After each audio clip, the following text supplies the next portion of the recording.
Not only are we going to be talking quarterback rankings, but we're also going to be talking about quarterback strategy, because I've been looking at so many rosters over the past week where people already had their drafts, but honestly went about the quarterback position in a very bad way. But starting off tier one, you really can't go wrong, right? We have Jalen Hurts, Patrick Mahomes, as well as Josh Allen. Now, it really is going to depend if you're in a 4-point passing touchdown league or if you're going to be in a 6-point passing touchdown format. I mean, if we were looking at a 4-point passing touchdown league, there you're going to be wanting to bump the quarterbacks that have the rushing production just inherently. If they're going to go out there and have 10 rushing touchdowns like Jalen Hurts, I mean, it's going to be very difficult for Patrick Mahomes to compete when it comes to just the raw upside that you're getting from a player like Jalen Hurts. Last season, this is a quarterback that had 28.9 points per game, and the only quarterbacks that we have seen since the year 2000 to have as many points per game in a single season were Lamar Jackson back in 2019,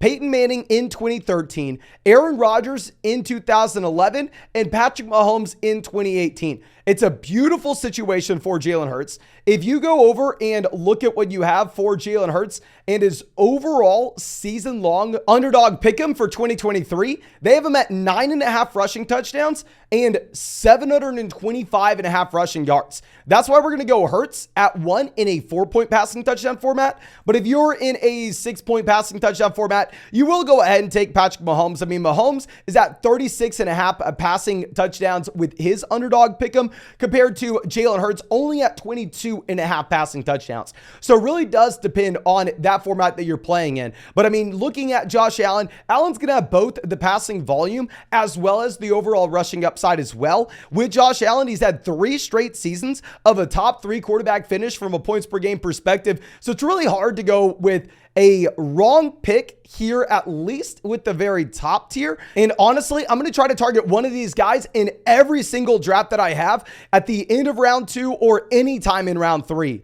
But real quick side note, y'all already know that I got y'all set up with an exclusive Josh Allen pick'em week 1 against the Jets, more than less than half a passing yard. But also, week 1 against the Lions, there's a site-wide underdog special. Patrick Mahomes, more than less than half a total yard. And on top of this, if you're not on underdog already, they're also going to have a mystery pick'em for anybody who signs up this week with promo code FLOCK. So let me reiterate, no matter when you signed up, you are going to have an exclusive Josh Allen pick'em on underdog week 1. You are also going to get a Patrick Mahomes exclusive pick'em for Thursday night. And if you are new to Underdog Fantasy with promo code FLOCK, you are also going to get an additional mystery pick'em week 1. So please make sure y'all are taking advantage of that. I've literally never seen anything like this. And when you sign up to Underdog with promo code FLOCK, you're also going to get a 100% deposit match, my 2023 fantasy football rankings, a free trial to flockfantasy.com where you can find our 2023 fantasy football draft guide. We're still streaming underdog drafts every single night on the live stream. They're best ball, so no time commitment at all during the season. So I drafted 700 teams and won $150,000 on underdog last year. But going down to our next tier, we are going to be looking at my most invested into player in underdog drafts this offseason. I have taken Lamar Jackson literally nonstop. This is a player that you used to be able to get at the 3-4 turn, and in a 4-point passing touchdown league, he is the perfect pick for upside, upside, upside. For 3 straight seasons now, Lamar Jackson has averaged more than 60 rushing yards per game. Lamar Jackson has had the best quarterback season we have ever seen in fantasy football since the year 2000. Yes, that's ahead of Manning. That's ahead of Rodgers. That's ahead of Mahomes. That's ahead of Vic. Lamar has a crazy ceiling. He now has Flowers. He now has Odell. He has a healthy Bateman. He still has Andrews. And he has an offensive coordinator that's actually going to let him throw the ball a little bit more. Love Lamar this season. Now, our next guys will be Joe Burrow, Justin Fields. I mean, it's very difficult, and we'll throw in a Herbert into this tier as well, to determine how to rank these players. I almost want to go back to say, okay, the tier 1 options are going to be similar to this tier. in that if it's a 4-point passing touchdown format, you probably want to go ahead and take Justin Fields at the very top. If it's a 6-point passing touchdown format, you probably want to go ahead and look at Joe Burrow at the very top. I mean, just to go through and look at the extreme difference you're going to have with these guys. The week 1 pick'em that Underdog has for Justin Fields is Justin Fields 172.5 passing yards against the Packers, but 63.5 rushing yards against the Packers. I mean, if you compare this to Burrow, right now they have Burrow at 265.5 passing yards, but only 11.5 rushing yards. So it really depends if you're in that league where we're trying to optimize for rushing quarterbacks or passing quarterbacks. Now, dropping down to our next tier, we're going to have Trevor Lawrence and Deshaun Watson. Now, Watson wasn't great in 2022, right? I mean, this is a quarterback that was the QB 25 from a points per game perspective and only had an adjusted yards per pass attempt mark at 6.0, but he had not played football for pretty much 2 years. This was an offense built around Jacoby Brissett. He had no real run during the offseason, and he was thrown into a situation where he wasn't ready. I think this next season, Watson is going to go back to what we've seen in 2017, 18, 19, 20, where pretty much every year he was the top 5 quarterback in fantasy. And that's why I'm going to have him in the same tier as Trevor Lawrence. Whereas I know most people are going to go Lawrence like 4 to 5 rounds ahead of Deshaun Watson. I mean, I love Lawrence, don't get me wrong, but I mean, Watson, you'll have to remember, this is a quarterback that used to have an elite ceiling and an elite floor, and he has a phenomenal offensive line in Cleveland as well. Now, going over to our next guy, we are going to be looking at the backup quarterback in Dallas in Dak Prescott. Obviously, he's not behind Trey Lance, but nonetheless, with Dak Prescott here, this is a quarterback that, I mean, in 2020, you could kind of ignore these per game statistics because remember, he got hurt like a month into the season. Dak's actually dealt with, I mean, quite a few injuries for the past 3 seasons now, but we know injuries aren't super predictive of future injuries, especially at the quarterback position. And if we are looking at Dak Prescott, I think you actually have better pass catchers this next year. Yeah, you lose Dalton Schultz. I'm not a big Schultz guy anyway, but you are adding in Brandon Cooks. CeeDee Lamb's still younger than Kenny Pickett as well, so I expect CeeDee Lamb to get better. Now, I know you have Kellen Moore going over to Los Angeles, and I know everybody is pretty much screaming at me saying Kellen Moore was an elite offensive coordinator, blah, blah, blah. I don't know, ladies and gentlemen. I'm just going to be honest with you here, and I'm going to say, in reality, I think that the Dallas Cowboys are most likely not going to be able to run the ball as much as they did a year ago, where they were top 5 in the NFL in rushing attempts. And instead, we actually probably see some more passing attempts in Dallas. Now, Tua with our next guys, going back to what we were talking about previously with us not being able to predict injuries at the quarterback position. And I understand a lot of people may scream, well, Mason, concussions are different. If Tua gets one hit in the wrong way, it could be out for the year. And maybe if you were in a super flex format where it'd be way harder for you to replace your quarterbacks, then sure, you can take that into account and you can maybe move to a little bit down. But in reality, if you're in your regular 1 quarterback format, it's not going to matter too much. I mean, if Tua were to go down, then you would easily be able to pivot. Now, our next quarterback with Anthony Richardson, we are ranking here and we're going to be essentially calling him the new Trey Lance, right? Where I used to really like Trey Lance, and we used to say, I have no idea if he's going to be any good from a real life perspective, but I know that based off his draft capital, he's most likely going to get more than enough opportunities to start. We were wrong on that front. And if he does start, this is a quarterback that's going to have a very high ceiling in fantasy just based off his rushing production. I mean, Anthony Richardson back 2021 in Florida, 7 games, he had 401 rushing yards. 2022 scaled back a bit, but I mean, still went out there and had 650 rushing yards in 12 games played. Keep in mind, in college, sacks account for negative rushing yards as well. So, I mean, if you remove the sacks, it actually would have been a little bit higher. Anthony Richardson may come in, be a top 3 quarterback in the NFL immediately in rushing yards, and that just gives him a crazy high ceiling in fantasy, even if, I mean, the Colts look like kind of a debacle of a franchise right now. Now, I do want to talk about the overall strategy that we have here. So, if you are looking at quarterbacks inside the top 9 of our rankings, looking at those quarterbacks inside the top 4 tiers, I think those are players that you can draft and you do not need a backup on your roster. If you really want to back up with Lawrence, if you really want to back up with Watson, sure, you can go ahead and do it, but in reality, I probably don't. And if you have a quarterback inside the top 7, the reason that you draft those guys early is so you do not roster a backup quarterback, and instead we can focus in on running back and wide receiver upside on our bench. So please, don't draft Jalen Hurts and then be sitting with a quarterback we're about to talk about in Geno Smith down there on your bench. There's no reason to do it. Drop Geno, pick up a running back off the waiver wire.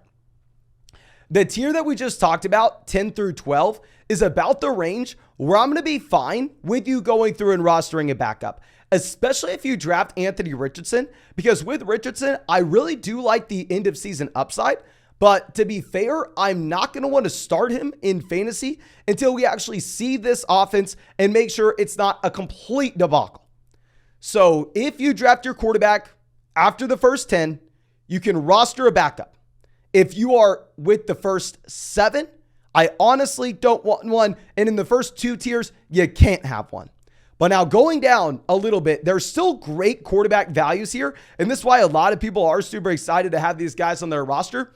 I mean, Kirk Cousins has had 3 straight seasons as the quarterback 12 from a points per game perspective. Now, the issue is this is a quarterback that has literally 0 rushing upside. So he's going to be severely capped from a fantasy perspective. But now you have him going into this next season, and he has the best weapons surrounding him probably of his entire NFL career. You have Jefferson stepping into his prime at 24 years old. You have Jordan Addison, a clear upgrade over Adam Thielen. And you have TJ Hawkinson, arguably a top 5 tight end in the NFL, stepping into his prime. This is also a team that's probably going to look to run the ball a little bit less than they did last year, just given the fact that you don't have Dalvin Cook anymore. So Cousins is in a pretty good spot. We have Daniel Jones as our next guy. Daniel Jones was actually better in fantasy last year than Kirk Cousins because he went out there and had 44 rushing yards per game. I think if you're in a 4-point passing touchdown format, you can make an argument for Jones over Cousins, but Cousins does have a higher floor. Rodgers will be our next guy as well. With Rodgers, steady decline. I mean, this quarterback, 9.6 adjusted yards per pass attempt, 8.8 to then 6.8 this past season. But I mean, obviously with the Jets, going to be a much better overall situation where Rodgers looks pretty excited to be there. Now, Geno Smith with our next ranking will be a quarterback that we've moved down recently. He was the quarterback 9 from a points per game perspective last season. And I initially had him higher earlier this offseason. I believe we had him ranked ahead of Aaron Rodgers. But with the Jackson Smith and Jigba injury, I'm going to be a little bit, and I repeat, just a little bit less excited about this offense, at least at the beginning of the season, than I would have been previously. So we will move Geno down just a little bit in this tier. And then going over to Goff with our last spot, you do have Gibbs, you have Amon-Ra St. Brown, and you have Jameson Williams for the final 11 weeks of the year. I will admit, I think Jameson Williams is going to be a very good addition for the Detroit Lions. I don't necessarily think that Jameson's going to make a big difference from a fantasy football perspective, just given the fact that he's not going to command volume, and instead he's going to be that speedy field stretching option.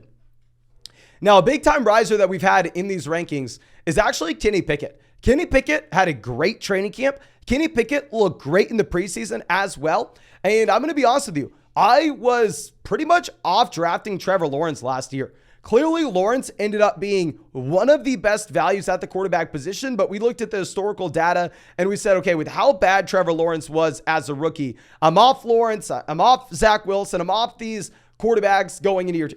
Well, clearly, we shouldn't have given up that early just because Pickett was inarguably very bad last season. I'm not going to be giving up on him going into this next year. We have Derek Carr as our next guy. I mean, Carr, 3 straight seasons as a quarterback 2 in fantasy. Really, it's going to be a matchup dependent spot starter. You can pick him up off the waiver wire if you really need someone. And I'd say Russ is a quarterback that not only has been on the straight decline, quarterback 7 to quarterback 13 to quarterback 18, but also now with Russell Wilson, the situation doesn't look great going into this next year. You have Tim Patrick out for the season. Don't really know what's going on with KJ Hamler. And then with Jerry Jeudy, we have no idea how many games we're getting this next season. So even though you have Sean Payton coming in, I don't necessarily know if we are super excited about drafting Russell Wilson when he looked so bad last year. And the situation is arguably worse with the receivers that have just been decimated across his roster.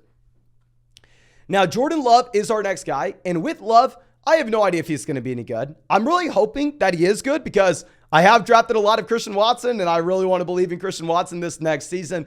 But in reality, he's a big question mark. And the difference between him being a question mark and Anthony Richardson being a question mark is Jordan Love doesn't have the same type of rushing upside. I mean, his best season as a rusher was his final year at Utah State, where he had 175 rushing yards in 13 games. Now, Brock Purdy as our next guy, I mean, I think that him starting in San Francisco is actually probably going to be a bonus to Deebo Samuel, George Kittle, CMC, because if you had Lance as a starter, which I was hoping we did, but regardless, Lance would have taken those rushing touchdowns at the goal line. You're not having to worry about Brock Purdy going out there and running the football. You're not having to worry about Brock Purdy rushing touchdowns. But for that reason, Purdy's not too exciting in fantasy. And instead, you're actually going to get that value spread around to those guys like Ayuk, Deebo Samuel, George Kittle, and Christian McCaffrey. Now, Matthew Stafford is our next quarterback. Stafford was pretty bad last year. Stafford also has no rushing upside. The Rams are currently sitting at 6.5 for their projected win total this next season. It should be a very bad offensive line as well. Now, Kyler Murray here at 24 is a quarterback that I am fine rostering if you could put him on your IR. For the love of God, do not have Kyler Murray sitting on your bench and prohibiting you from making moves on the waiver wire early on in the season. The only way you take Kyler is if you can put him on your IR and say, yeah, I don't mind if he doesn't come back this year, because it's a real possibility Kyler Murray doesn't play this season. I mean, this is a clear tanking Arizona Cardinals team where with Kyler, I mean, there's no incentive to bring him back. They have 4.5 for their projected win total. And I mean, I believe the under is minus 130. See, it's hard to draft any Cardinals right now. And Bryce Young is our final guy. I know a lot of people are concerned about Bryce Young's height. To be honest with you, I'm not concerned at all. I actually had the privilege of interviewing this guy at the NFL draft. And if you don't know, I'm actually 6'8", 270 pounds of rock hard muscle. And looking at me standing next to Bryce Young, you'll see that Bryce Young is way taller than people say he is. I mean, I don't know how he got screwed with his measurements. He looks 6'7", he looks 6'8" to me, so I'm not too worried about Bryce Young. But I think that's all I have for you on this video. Again, thank you so much for being a member of the flock, supporting the channel. Really hope I get to see you out with a live stream later tonight. And of course, if you want to draft with us in that live stream, or if you want to check out an exclusive Josh Allen pick'em against the Jets week 1, or if you want to check out the Patrick Mahomes more than less than half a total yard against the Lions week 1, and on top of both of those, if you want a mystery pick'em week 1 for new members of Underdog Fantasy, you can sign up with promo code FLOCK. You're going to match your first deposit dollar for dollar up to 100. You're going to get our 2023 fantasy football rankings, a free trial to flockfantasy.com where you can find our 2023 fantasy football draft guide. And on top of this, you can get into drafts with us every single night on the live stream. I mean, best balls to no time commitment at all during the year. So I drafted 700 teams, won 150,000 on Underdog last season. But I think that's all I have for you. Again, thank you so much, ladies and gentlemen. I really do appreciate you. And I really hope I get to draft with you in the live stream later tonight.